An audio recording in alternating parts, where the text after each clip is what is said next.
Radio Kantipur, radio राष्ट्रको। नेपालको कुल क्षेत्रफल अब 1,48,000 वर्ग किलोमिटर बनाउन नापी विभागको प्रस्ताव मिचिएको। लिम्पियाधुरा, लिपुलेक र कालापानीको भूभाग मात्रै 335 वर्ग किलोमिटर भन्दा धेरै। भारतीय स्थल सेना प्रमुख नरवणेको भ्रमणलाई लिएर काठमाडौँ र दिल्लीमा उच्च चासो, विरोध हुन नदिन उच्च सुरक्षा सतर्कता। मापदण्ड पुगेका सबै पीडितलाई 7 दिनभित्रमा कोरोना बिमितको दाबी भुक्तानी दिन अर्थ मन्त्रालयको निर्देशन। भुक्तानीको दैनिक विवरण पेश गर्न बीमा समितिलाई आग्रह। अमेरिकामा राष्ट्रपतीय निर्वाचनको मतगणना सुरु। रिपब्लिकको अखडा इन्डियाना राज्यमा वर्तमान राष्ट्रपति ट्रम्प अगाडि। र इन्डियन प्रिमियर लिग क्रिकेट आइपिएलको प्लेअफ समीकरण पूरा। मुम्बईलाई 10 विकेटले हराउँदै हैदराबाद अघिल्लो चरणमा प्रवेश, कोलकाता बाहिरियो। नमस्कार, कान्तिपुर डायरीका साथमा साथी सन्तोष र म अनिल। समाचार अब विस्तारमा। नापी विभागले नेपालको कुल क्षेत्रफल अब 1,48,006.67 वर्ग किलोमिटर हुने प्रस्ताव गरेको छ। विभागले भारतद्वारा अतिक्रमित लिम्पियाधुरा, कालापानी र लिपुलेक सहितको भूमि समेटेर तयार पारेको क्षेत्रफलको प्रस्ताव भूमि व्यवस्था, सहकारी तथा गरिबी निवारण मन्त्रालयमा पठाएको छ।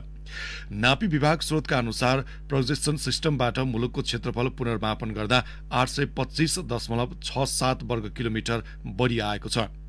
विभागले टिप्पणी उठाएर मन्त्रालयमा पठाएको पत्रमा अतिक्रमित भूमिको छुट्टै क्षेत्रफल कति हो भन्ने बारे भने उल्लेख गरिएको छैन। स्रोतले कान्तिपुरसँग भनेको नेपालको क्षेत्रफल पहिले नै त्रुटिपूर्ण रहेछ, पुनर्मापन गर्दा समग्रमा बढी आयो। यसको मतलब बढेको 825.67 वर्ग किलोमिटर भूमि भारतले अतिक्रमण गरेको हो भन्ने अर्थ लाग्दैन। लिम्पियाधुरा, लिपुलेक र कालापानी क्षेत्रमा 335 वर्ग किलोमिटर भन्दा धेरै छ। भारतबाट अतिक्रमणमा परेको भूमि बाहेक नेपालको क्षेत्रफल 1,47,181 वर्ग किलोमिटर थियो। नेपाल सरकारले पहिलो पटक 2032 सालमा नक्सा जारी गर्दा यो क्षेत्रफल पनि सँगै सार्वजनिक गरेको थियो। सरकारले गत जेठ 7 गते नेपालको नयाँ राजनीतिक तथा प्रशासनिक नक्सा सार्वजनिक गर्दा अबको क्षेत्रफल कति हुन्छ भनेर उल्लेख गरेको थिएन।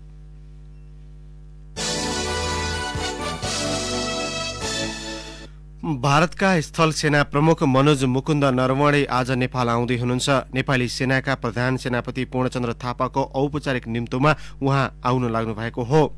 नरवणे आज अपराह्न भारतीय सेनाको विशेष विमानबाट काठमाडौँ ओर्लने कार्यक्रम छ। भ्रमण दलमा नरवणेकी श्रीमतीसहित 4 सदस्य रहने नेपाली सेनाले जनाएको छ। नेपाल र भारतबीच एक अर्को देशका सेना प्रमुखलाई मानार्थ प्रधान सेनापतिको दर्जाबाट सम्मान गर्ने परम्परा रहेको छ। त्यही अनुसार नरवणे आउन लाग्नु भएको हो। प्रधान सेनापति थापाले 2075 पुस 29 गते नयाँ दिल्लीमा भारतका राष्ट्रपति रामनाथ कोविन्दबाट भारतीय स्थल सेनाको मानार्थ प्रधान सेनापतिको दर्जा ग्रहण गर्नुभएको थियो। यस्तो कार्यक्रम विगतमा सामान्य औपचारिकतामा सीमित रहने गरेको थियो, तर केही महिनादेखि नेपाल भारत सीमालाई लिएर कायम विवाद र नरवणे आफैले दिएको नेपाल सम्बन्धी विवादास्पद अभिव्यक्तिका कारण उहाँको भ्रमणलाई काठमाडौँ र दिल्लीमा विशेष चासोका साथ हेरिएको छ। नेपाली सेनाका अनुसार भ्रमणको पहिलो दिन अर्थात् आज कुनै औपचारिक कार्यक्रम राखिएको छैन। भोलि भने नरवणे दिनभर नै व्यस्त रहनुहुनेछ। बिहान सैनिक मञ्च स्थित वीर स्मारक र शहीद गेटमा माल्यार्पण गर्ने कार्यक्रम छ। त्यसपछि नरवणेले भद्रकाली स्थित जंगी अड्डामा नेपाली सेनाको एउटा टुकडीको सम्मान गारतको निरीक्षण गर्नुहुनेछ। जंगी अड्डामै प्रधान सेनापति थापा र नरवणे बीच औपचारिक भेटवार्ता हुनेछ। त्यसपछि नरवणेले नेपाली सेनाका उच्च अधिकृतहरूसँग संक्षिप्त अन्तर्क्रिया गर्ने कार्यक्रम छ। त्यसपछि द्विपक्षीय रक्षा सहयोग कार्यक्रम अन्तर्गत एउटा फिल्ड अस्पतालका लागि एम्बुलेन्स र स्वास्थ्य सामग्री हस्तान्तरण गर्ने कार्यक्रम समेत रहेको नेपाली सेनाका प्रवक्ता सन्तोष बल्लभ पौडेलले बताउनुभयो। सोही दिन नै भारतीय सेना प्रमुख नरवणेले राष्ट्रपति विद्यादेवी भण्डारीबाट नेपाली सेनाको मानार्थ महारथीको दर्जानी खड्ग चिन्ह र प्रमाणपत्र प्राप्त गर्नुहुनेछ। त्यसपछि राष्ट्रपतिसँग उहाँको संक्षिप्त शिष्टाचार भेटको कार्यक्रम तय गरिएको छ। त्यही दिन उहाँ प्रधान सेनापति थापाले दिने रात्रि भोजमा शरीक हुने कार्यक्रम छ। भ्रमणको अन्तिम दिन शुक्रबार बिहान नरवणेले शिवपुरी स्थित नेपाली सेनाको कमान्ड स्टाफ कलेजमा सैनिक अधिकृतहरूलाई सम्बोधन गर्ने कार्यक्रम छ। अपराह्न भने उहाँले प्रधानमन्त्री केपी शर्मा ओलीसँग औपचारिक भेटवार्ता कार्यक्रम तय भएको छ। उहाँ शुक्रबार स्वदेश फर्कनुहुनेछ। यसैबीच नेपाल भारत सीमा विवादबारे विवादास्पद अभिव्यक्ति दिएका भारतीय स्थल सेना अध्यक्ष मनोज मुकुन्द नरवणेको आज हुने नेपाल भ्रमणलाई लक्ष्य गरेर उच्च सुरक्षा सतर्कता अपनाइएको छ। भ्रमणमा सुरक्षाका लागि नेपाली सेनाका अलावा नेपाल प्रहरी, सशस्त्र प्रहरी र राष्ट्रिय अनुसन्धान विभागका टोली खटाइएको छ। मापदण्ड पुगेका सबै पीडितलाई 7 दिनभित्र कोरोना बीमाको दाबी भुक्तानी दिन अर्थ मन्त्रालयले निर्देशन दिएको छ। अर्थ मन्त्रालयमा हिजो बसेको मन्त्री स्तरीय बैठकले यस्तो निर्णय गरेको हो। निर्णय कार्यान्वयन गर्न अर्थ मन्त्रालयले बीमा समितिलाई पत्र पठाइसकेको छ। बीमा कम्पनीहरूले कोरोना बीमाको रकम भुक्तानी दिन आनाकानी गरिरहेका बेला अर्थ मन्त्रालयबाट यस्तो निर्देशन आएको हो। दाबी भुक्तानीमा बीमा समितिले समन्वय र अनुगमन गरी भुक्तानीको दैनिक विवरण अर्थ मन्त्रालयमा पठाउने निर्णय पनि बैठकले गरेको छ। सोही पत्रका आधारमा सबै निर्जीवन बीमा कम्पनीलाई हिजो नै निर्देशन दिइसकिएको बीमा समितिका कार्यकारी निर्देशक राजु रमन पौडेलले जानकारी दिनुभयो। निर्देशन अनुसार कम्पनीले तोकिएको समयमा दाबी भुक्तानी गर्नुपर्ने उहाँको भनाइ छ। समितिले कम्पनीलाई पठाएको निर्देशनमा भनिएको छ, बीमा समितिबाट जारी गरिएको बीमा लेख बमोजिम कोरोना बीमा दाबी गरेका बीमितको पीसीआर परीक्षण प्रतिवेदन पोजिटिभ प्रमाणित भएको अवस्थामा प्रदान गरिने बीमा रकम दाबी गरेका सबै बीमितलाई 1 साताभित्र भुक्तानी गर्ने व्यवस्था गर्नु। कोरोना बीमाको दाबी भुक्तानी सम्बन्धमा सेवाग्राहीबाट आएका गुनासा सुनाई गरी समस्या समाधानका लागि सम्बन्धित बीमा कम्पनीलाई निर्देशन दिने र हटलाइन टेलिफोन सहितको हेल्प डेस्क सञ्चालन गर्ने व्यवस्था बीमा समितिले तत्काल मिलाउने निर्णय पनि भएको छ।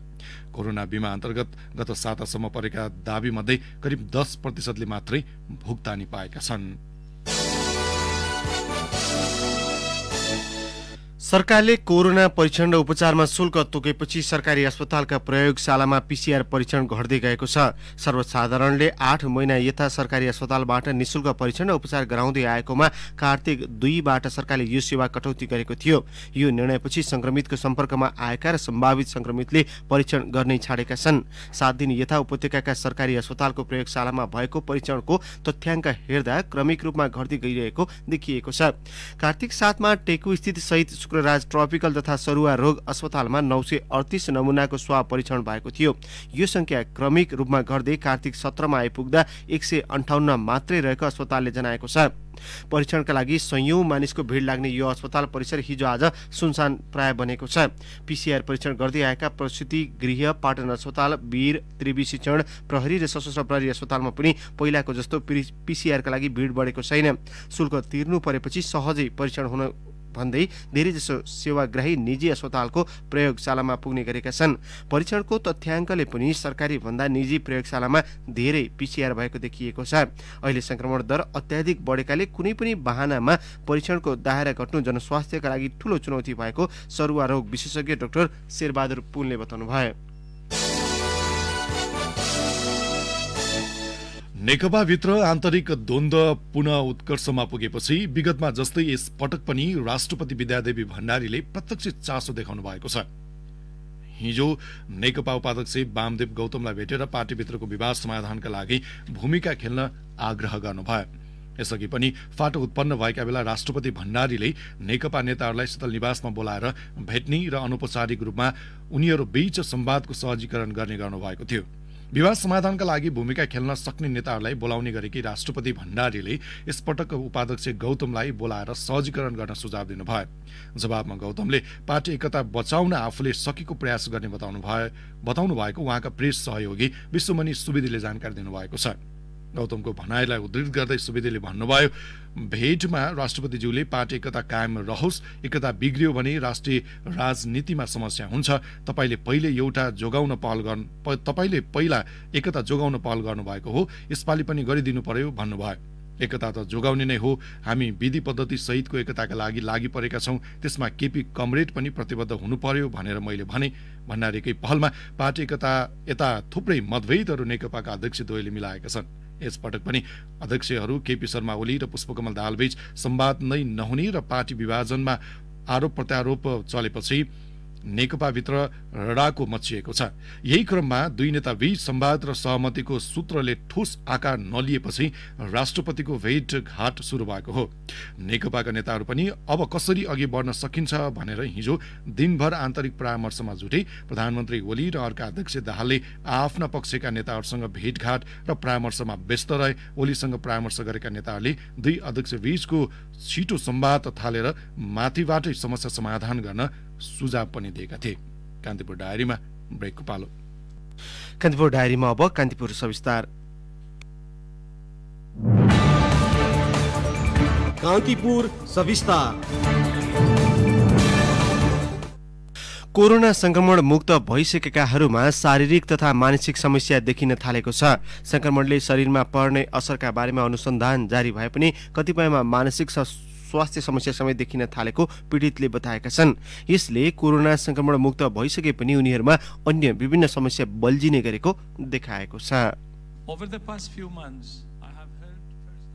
विगत केही महिना यता कोभिड-19 संक्रमण मुक्त भएकाहरूलाई मध्यम तथा दीर्घकालीन स्वास्थ्य समस्या निम्तिएको सुन्दै आएको छु। संक्रमण भएकाको शरीरमा कुनै पनि अङ्गमा भाइरसले कुनै पनि बेला क्षति पुर्याउन सक्ने भएकाले स्वास्थ्य सावधानी अपनाउन जरुरी देखिन्छ। संक्रमण भएकालाई पूर्ण रूपमा स्वस्थ हुन धेरै समय लाग्न सक्छ। संक्रमण पुष्टि भएका व्यक्तिमा पर्न सक्ने दीर्घकालीन असर पत्ता लगाएर सरकारले उनीहरूको स्वास्थ्य सुरक्षाको प्रबन्ध गर्न निकै जरुरी देखिएको छ।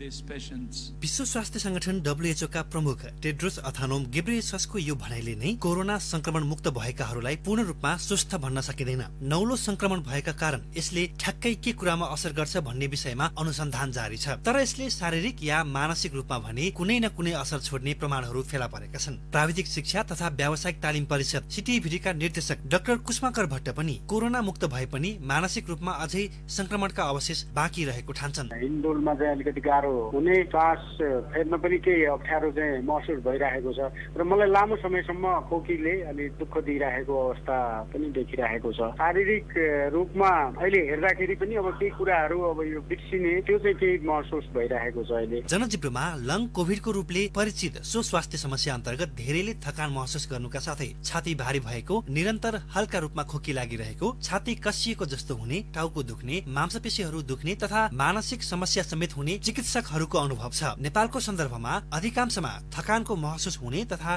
कुनै पनि वस्तुलाई अस्वाभाविक रूपले ठूलो देख्ने लगायतका मानसिक समस्या हुँदै आएको छ। तर संक्रमण मुक्त भएकाको शरीरमा ठ्याक्कै कस्तो प्रकारको समस्या हुन्छ भन्ने अनुसन्धानकै विषय रहेको सरुवा रोग विशेषज्ञ डाक्टर शेरबहादुर पुन बताउँछन्। यो बारेमा एकदम स्पष्ट नीति निर्देशिकाहरू त विदेशमा पनि बनिसकेको छैन र वैज्ञानिक नाम के राख्ने भन्ने कुराहरूमा पनि अहिले एकमत भइसकेको अवस्था नभएको हुनाले चाहिँ हामीले हाम्रो देशमा बिस्तारै यो जुन लक्षण सहितको बिरामीहरू भर्ना हुने क्रम बढ्दै जाँदाखेरि चाहिँ यस्ता खालका जुन लङ कोभिडको नामले चिन्ने गरिन्छ त्यस्तो खालको बिरामीहरू आउन सक्ने सम्भावना भएको हुनाले यतातिर पनि हामीले सोच्नु पर्ने समय चाहिँ आएको छ। हालसम्मको अध्ययनले के देखाएको छ भने एक पटक कोरोना संक्रमण भइसकेको व्यक्तिलाई पुनः संक्रमण हुने सम्भावना अत्यन्तै न्यून छ, जसका लागि उसको शरीरमा प्रतिरोधात्मक क्षमता एन्टिबडीको विकास कति मात्रामा भएको छ भन्नेमा भर पर्छ। शरीरमा एन्टिबडी कम भएकालाई पुनः संक्रमण हुने सम्भावना धेरै हुने अनुसन्धानले देखाएको छ। मुख्य रूपमा असन्तुलित जीवनशैली भएकालाई संक्रमण मुक्त भएपछिको अवस्थामा समेत शारीरिक तथा मानसिक कष्ट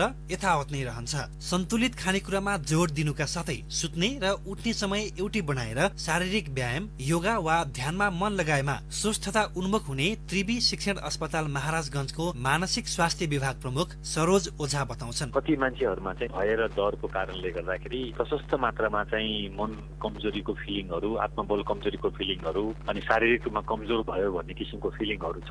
तर आफूलाई बिजी राख्न खोज्ने, स्वस्थ जीवनशैलीमा नै बढी फोकस गर्ने र सकारात्मक सोच राखेर आफ्नो जीवनशैलीलाई अगाडि बढाउन सक्यो भने डर र त्रास कम हुन्छ, जसको कारणले गर्दाखेरि त्यो जुन किसिमको निद्राको, डरको, मन आत्तिने, कमजोर हुने कुराहरू चाहिँ बिस्तारै कम भएर गएको चाहिँ देखिन्छ। संक्रमणले सबैभन्दा धेरै प्रभाव पारेको अमेरिका वा युरोपका मुलुकमा देखा परेका समस्याका आधारमा कोभिडका असरबारे हामीले सिक्दै र भोग्दै आएका छौं। ती मुलुकमा भएका अनुसन्धानका आधारमा धेरै भन्दा धेरै मानिसमा देखिएको भएको समस्या बिस्तारै कम हुँदै गएको छ, तर कतिपयमा भने समस्या जारी रहेको समेत देखिएको डाक्टर पुनको अनुभव छ। जति पनि अहिले जो कोहीलाई अलिक कडा अलिक अप्ठ्यारो बढी भएमा सम्बन्धित चिकित्सकको सम्पर्क गरेर आवश्यकता अनुसार चाहिँ परीक्षणहरू गर्न सकिन्छ। परीक्षण गर्दाखेरि उहाँहरूमा सबै सामान्य देखिन्छ, तर उहाँहरूले जुन एक प्रकारको कम्प्लेन गरिरहनुहुन्छ त्यो चाहिँ निरन्तर भएको चाहिँ देखिन्छ। त्यसले गर्दाखेरि चाहिँ कोरोना भाइरसको सायद प्रभाव असर अलिक पछिसम्म पनि हुँदो रहेछ भन्ने कुरा चाहिँ यसले पनि देखाउँदछ। कोरोना संक्रमणका कारण चिकित्सा भएका सबै बिरामीको निशुल्क उपचारबाट हात झिकेको सरकारले संक्रमण मुक्त भइसकेकाको स्वास्थ्य अवस्थाको समेत स्याहार गर भन्ने WHO को आग्रह पालना गर्ला भन्ने कुरामा आशा राख्न सकिँदैन। पछिल्लो 9 महिनामा 1,75,000 बढी संक्रमित मध्ये करिब 1,40,000 संक्रमण मुक्त भइसकेका छन्। उनीहरूको शरीरमा पर्ने वास्तविक समस्या बारे हुने अध्ययनले नै नयाँ तथ्य सार्वजनिक गर्ला। तर त्यसभन्दा अघि सबैभन्दा बुद्धिमानी आफूलाई संक्रमणको जोखिमबाट टाढा राख्ने प्रयास नै हो। रेडियो कान्तिपुरका लागि रमेश दुलाल। कान्तिपुर सविस्तार।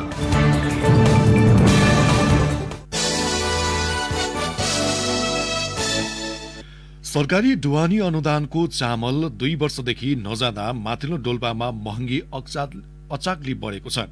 माथिल्लो डोल्पाको छार्काताङसोङ डोल्पो बुद्ध र श्री फोक्सुण्ड गाउँपालिकाका बासिन्दा बजारबाट प्रति क्विन्टल 20,000 रुपैयाँसम्ममा चामल किनेर गुजारा चलाउन बाध्य छन्।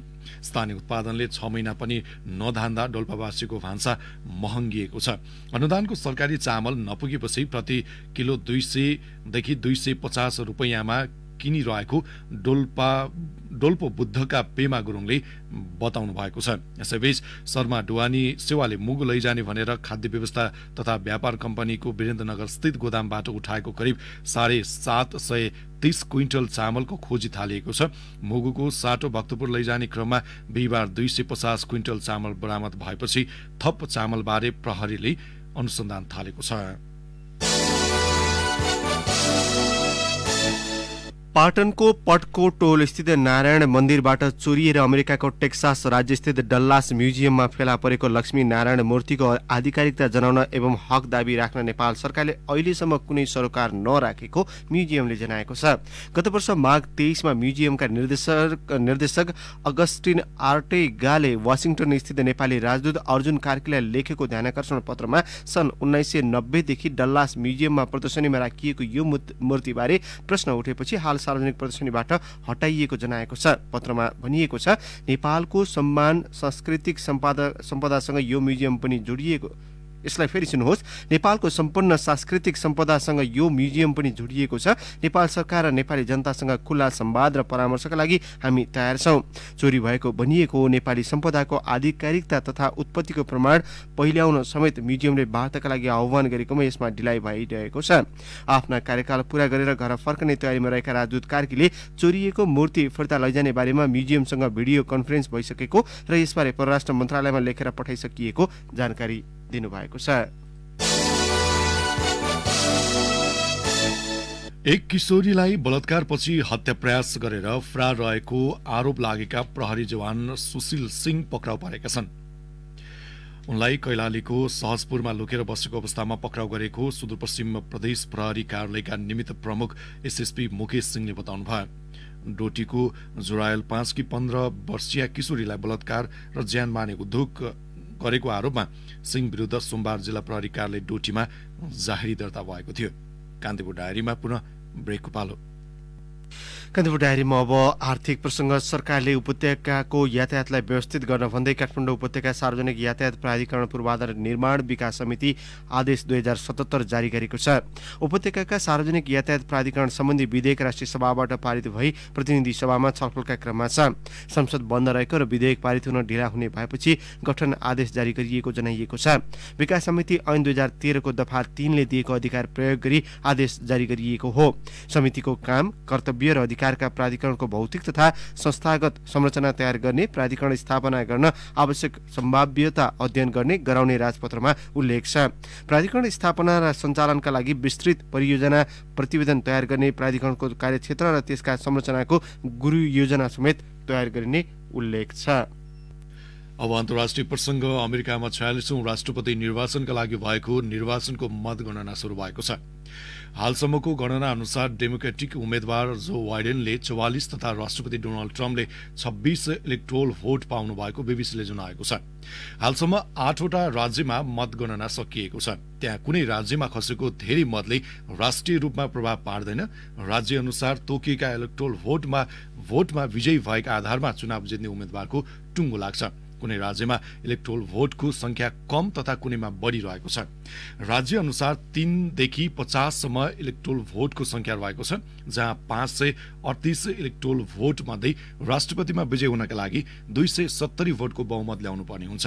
सन् 2016 को निर्वाचनमा राष्ट्रपति ट्रम्पले 304 इलेक्टोरल भोट सहित विजय हुनुभएको थियो।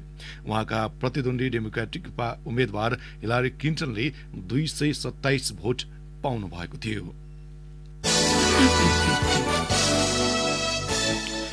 कान्तिपुर डायरीमा अब एउटा खेल प्रसङ्ग। इन्डियन प्रिमियर लिग क्रिकेट आइपिएलको प्लेअफ समीकरण पूरा भएको छ। समूह चरणको अन्तिम खेलमा मुम्बई इन्डियन्सलाई 10 विकेटले हराउँदै सनराइजर्स हैदराबादले प्लेअफमा स्थान बनाएको हो। हैदराबादको जितसँगै कोलकाता नाइट राइडर्सको यात्रा पनि समूह चरणमा सीमित भएको छ। आइपिएलको पहिलो क्वालिफायरमा मुम्बई इन्डियन्स र दिल्ली क्यापिटल्स भिड्नेछन्। विजेता टोली फाइनल प्रवेश गर्नेछ। पराजित टोलीले हैदराबाद र रोयल च्यालेन्जर्स बेंगलोर बीचको विजेतासँग दोस्रो क्वालिफायर खेल्नेछ। मुम्बईले प्रस्तुत गरेको 150 रनको चुनौती हैदराबादले 17 बल अगावि बिना क्षति भेटाए। उसको जितमा अभिजित रहँदै कप्तान डेभिड वार्नरले 85 र रिद्धिमान शाहले 58 रनको योगदान गरे। यसअघि शारजाह क्रिकेट मैदानमा टस जितेको हैदराबादले फिल्डिङ रोजेपछि ब्याटिङमा उत्रिएको मुम्बईले निर्धारित ओभरमा 8 विकेट गुमाएर 149 रनको सम्मानजनक योगफल तयार पारेको थियो। कायरन पोलार्डले सर्वाधिक 41 रन बनाएको मुम्बईको इनिङ्समा सूर्यकुमार यादवले 36, ईशान किसानले 33 र क्विन्टन डी ककले 25 रन जोडे। हैदराबादका सन्दीप शर्माले 3, जेसन होल्डर र शाहवाज नदीमले समान 2 तथा राशिद खानले 1 विकेट लिए। आइपिएलको प्लेअफ चरणका खेलहरू भोलिबाट सुरु हुँदैछन्। पहिलो क्वालिफायरमा भोलि शीर्ष 2 टोली मुम्बई र दिल्ली भिड्नेछन्। अब मौसम सम्बन्धी जानकारी। काठमाडौँ उपत्यका सहित पहाडी भूभागमा मौसम बदली हुने तथा अन्य स्थानमा मौसम सफा रहने जल तथा मौसम पूर्वानुमान महाशाखाले जनाएको छ।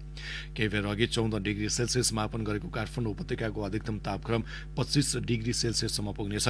सूर्योदय बिहान 6:17 भयो भने सूर्यास्त साँझ 5:17 हुनेछ। यिनै प्रसङ्गसहित कान्तिपुर डायरीको यो बुलेटिन अहिलेलाई यहीँ सकिन्छ। अहिले केही बेरमा प्रसारण हुने हाम्रो नियमित कार्यक्रम द हेडलाइन्समा आज हामी सत्तारूढ नेकपामा देखिएको विवादका सम्बन्धमा स्थायी समिति सदस्य बेदुराम भुषालसँग कुराकानी गर्दैछौँ। सुन्ने प्रयास गर्नुहोला। अहिलेलाई भने कान्तिपुर डायरीबाट साथी सन्तोष र म अनिल बिदा माग्छौँ। नमस्कार।